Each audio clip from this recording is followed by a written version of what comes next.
سیدنا ابو ہریرہ رضی اللہ تعالیٰ عنہ فرماتے ہیں کہ مجھے آپ نے کچھ وصیتیں کی اور کہا ابو ہریرہ چاہے تو خلوت میں ہو یا جلوت میں ہو اپنے رب سے ڈرتے رہنا۔ اسی کی آپ کو ایک مثال دیتا ہوں کہ سیدنا فاروق اعظم رضی اللہ تعالیٰ عنہ کی خلافت کا دور تھا۔ آپ رضی اللہ تعالیٰ عنہ گلیوں میں گشت کیا کرتے تھے اور لوگوں کی مشکلات حل کیا کرتے تھے، لوگوں کی فریاد رسی کیا کرتے تھے۔ آپ رضی اللہ تعالیٰ عنہ ایک دروازے سے گزر رہے تھے اور ماں اور بیٹی آپس میں گفتگو کر رہی تھی۔ والدہ اپنی بیٹی کو کہہ رہی تھی کہ بیٹی پانی دودھ کے اندر ملا دو، اس سے ہمارے دودھ میں اضافہ ہو جائے گا اور پیسے زیادہ مل جائیں گے۔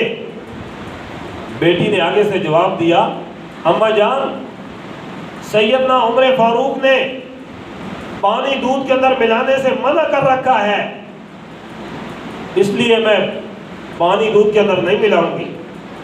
والدہ کہنے لگی عمر فاروق کون سے سن رہے ہیں یہاں پر، وہ تو موجود نہیں ہے، آپ دودھ کے اندر پانی ملا دو تاکہ دودھ تھوڑا زیادہ ہو جائے اور کچھ پیسے زیادہ مل جائیں گے۔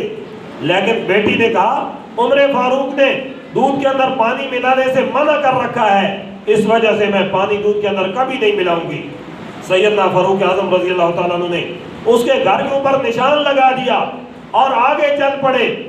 جب صبح ہوتی ہے تو حضرت فاروق اعظم رضی اللہ تعالیٰ عنہ اسی گھر پر تشریف لاتے ہیں اور دستک دی اور اس کی ماں سے اسی بیٹی کا رشتہ طلب کیا کہ میں اپنے بیٹے کے لیے تیری بیٹی کا رشتہ لینا چاہتا ہوں۔ وہ کہنے لگی ہم اتنے غریب آدمی ہیں اور آپ وقت کے حکمران ہیں۔ سیدنا فاروق اعظم رضی اللہ تعالیٰ عنہ نے کہا کہ مجھے تیری بیٹی کی وہ بات بڑی پسند آئی کہ اس نے خدا کے خوف سے یہ بات کہی کہ خلیفہ وقت نے منع کیا ہے کہ پانی کو دودھ کے اندر نہیں ملانا ہے، اس وجہ سے میں آپ کی بیٹی کا رشتہ لینا چاہتا ہوں۔ تو یہ خوف خدا تھا ان لوگوں کے اندر، چاہے جلوت میں ہو یا خلوت میں ہو، ہر وقت اپنے رب سے ڈرتے رہنا ہے۔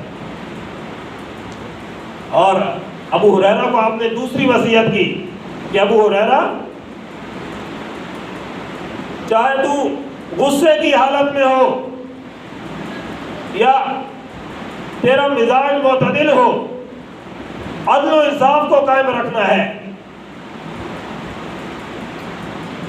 جس قوم میں عدل ختم ہو جائے، جس قوم میں انصاف نہ رہے، پھر وہ قومیں تباہ اور برباد ہو جاتی ہیں۔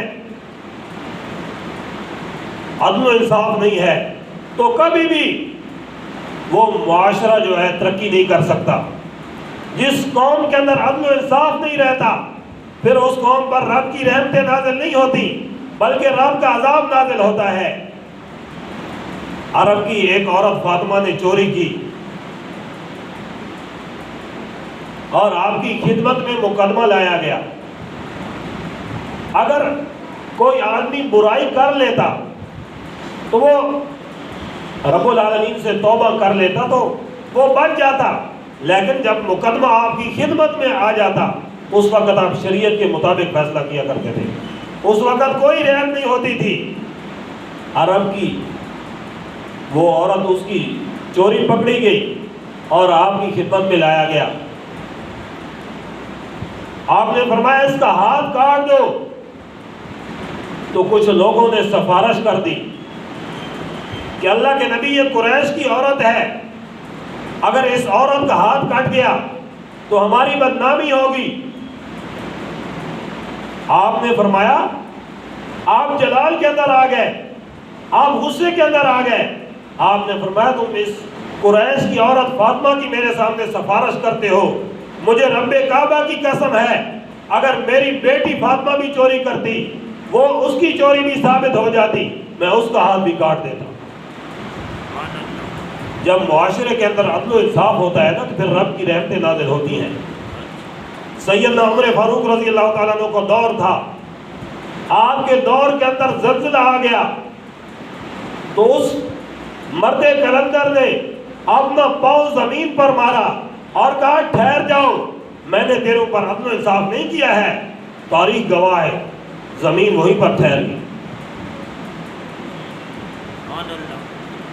اس لیے پہلی قومیں اسی وجہ سے تباہ ہوئی ہیں، پہلی قومیں اسی وجہ سے برباد ہوئی ہیں، پہلی قومیں اسی وجہ سے ہلاک ہوئی ہیں کہ جب ان کا کوئی بڑا پکڑا جاتا، کوئی بڑا چوری کرتا تھا تو وہ سفارش کروا کے چھڑوا لیا کرتے تھے، آزادی حاصل کر لیا کرتے تھے۔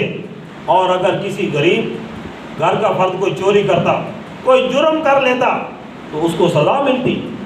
اور آج بھی اس معاشرے کے اندر یہی حالت ہے کہ اگر کوئی غریب آدمی جرم کر لیتا ہے، چھوٹی چھوٹی بات پر اس کو سزائیں دی جاتی ہیں، اس کو پکڑ لیا جاتا ہے، لیکن اگر کوئی بڑا آدمی چوری کرتا ہے، کوئی بڑا آدمی ایسی حرکت کرتا ہے تو اس کو چھوڑ دیا جاتا ہے۔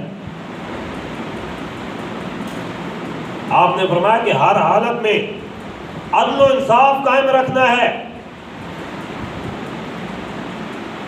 اور وصیت کرتے ہوئے فرمایا کہ ابو ہریرہ، جو تجھ پر ظلم کرے اس کو معاف کرنا ہے، انتقام نہیں لینا۔ حضرت علی المرتضیٰ رضی اللہ تعالیٰ عنہ بہادر آدمی تھے، بڑے دلیر تھے، جنگجو تھے۔ تو غزوہ کے اندر ایک آدمی کو بچھاڑ دیا، اس کے اوپر چڑھ گئے۔ جب اوپر چڑھے نا تو اس آدمی نے نیچے سے حضرت علی کے اوپر تھوک دیا۔ جب حضرت علی کے اوپر تھوکا تو حضرت علی رضی اللہ تعالیٰ نے اس کے اوپر سے ہٹ گئے، چھوڑ دیا۔ فرمایا کہ پہلے میں جو آپ کو بچھاڑ رہا تھا اس میں خالص رب کی رضا شامل تھی، اس میں میرا کوئی غصہ نہیں تھا، لیکن اب تو نے میرے اوپر تھوک دیا ہے، اب اگر میں تجھے اور ماروں تو اس کے اندر میرا غصہ شامل ہو گیا ہے، رب کی رضا ختم ہو گئی ہے، اس وجہ سے اس کو معاف کر دیا۔ آپ نے فرمایا ابو ہریرہ، رشتہ داروں کے ساتھ اور پڑوسیوں کے ساتھ اچھا سلوک کرنا ہے۔ جس آدمی سے اس کے پڑوسی ناراض ہوں اس سے رب بھی راضی نہیں ہوتا۔ حضرت جبریل امین علیہ السلام تشریف لاتے ہیں اور کہا واللہ لا یؤمن، واللہ لا یؤمن، واللہ لا یؤمن، کہ رب کعبہ کی قسم ہے مومن نہیں ہو سکتا، مومن نہیں ہو سکتا، مومن نہیں ہو سکتا۔ کون مومن نہیں ہو سکتا؟ فرمایا کہ جس سے اس کے پڑوسی ناراض ہیں، جس سے اس کے پڑوسی محفوظ نہیں ہے، وہ آدمی مومن نہیں ہو سکتا۔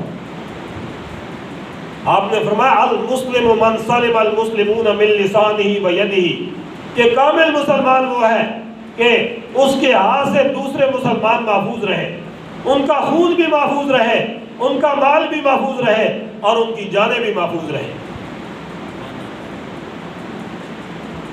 ہم پڑوسیوں کے حقوق ادا کرتے ہیں، اپنے عزیز و اقارب کے حقوق ادا کرتے ہیں۔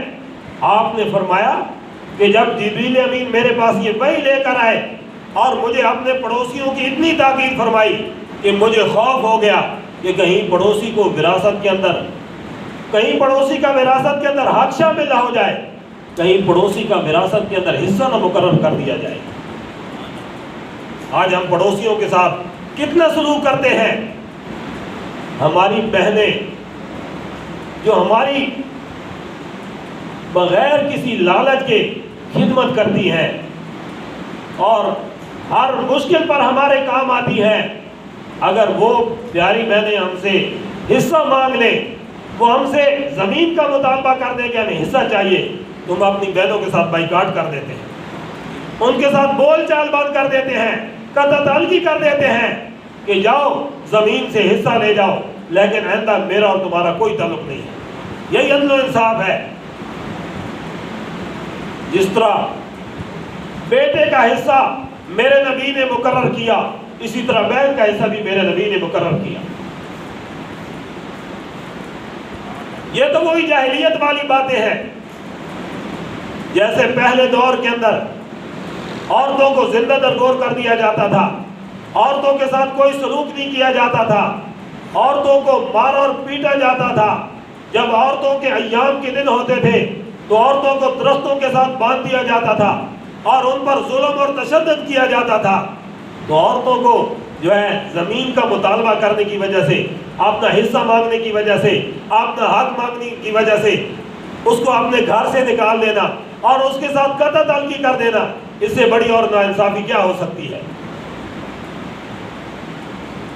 اس لیے میرے دوستو، اس وقت تک ہم مومن نہیں ہو سکتے، اس وقت تک ہمارا ایمان مکمل نہیں ہو سکتا جب تک ہم آپ کی اتباع نہ کر لیں، جب تک ہم آپ کی ایک ایک سنت پر عمل نہ کر لیں۔